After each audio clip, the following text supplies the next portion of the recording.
Hello guys, shout out number 2 sa babaeng nasa bunitan, na kinabayo, na jumbak.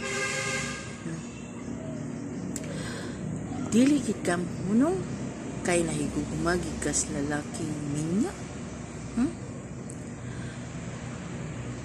Ikaw ray gabutang sa imong kaugalingon nga mapakaulawan. Ikaw ray gapakaulaw sa imong mga anak. Wa ka naghuna-huna anak tungod sa gugma.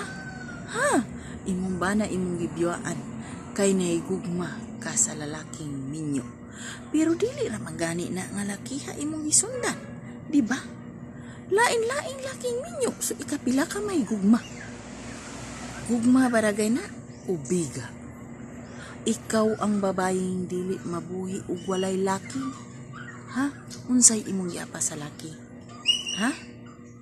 Tuwarja? Di ka mabuhi ug wala na.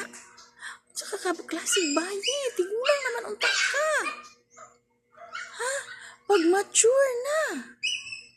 Unsa piling bata, piling Ginoo ko. Pag usog na intawon inday. Sa imong kapagagnaong digid ka mo bulag. Sa laki, kay nahigugma ka. Wa gani ka na ngayo og sorry. Kulang pa ang sabunot, labunot. Kinabayo nimo. Gusto mo pang papunan, gusto mo pang ma-pick up og pulis. Dili sa tanang panahon nga makatago ka sa tinuod asawa. Pareho sa naitabo, wa ka ga-expect no. Ikapila na nimong balhin og boarding house. Pero nasakpan na yapon ka. Maunay kwa igbasi, bisag asa ka pa mutago kung ang panahon ay magbuot nga masakpan kas tinuod asawa.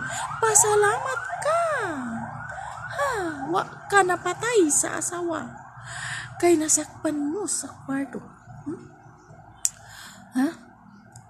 Lalim ba? Lalim ba kung ikaw mo'y nabutang sa sitwasyon sa asawa? Lalim ba? Hulata mo abot ang panahon. Ikaw na po'y mabutang sa sitwasyon sa asawa, ikaw buhatan sa imong anak. Ug mas labaw pa kung unsay inyong pangbation. Kabalo kag unsa ka sakit. Mas labaw pa unya ang imong iaguman puhon sa imong gibuhat. Di pa ka mo tagam. Good luck ug di ka mo tagam. Ang asawa magpakaasawa. Bahalag mo imong pakangwa na ganay ang bana. Kay magpakaasawa ang asawa. Kung ikaw imong gibiyan imong bana, di ko pariyon nimo. Papay.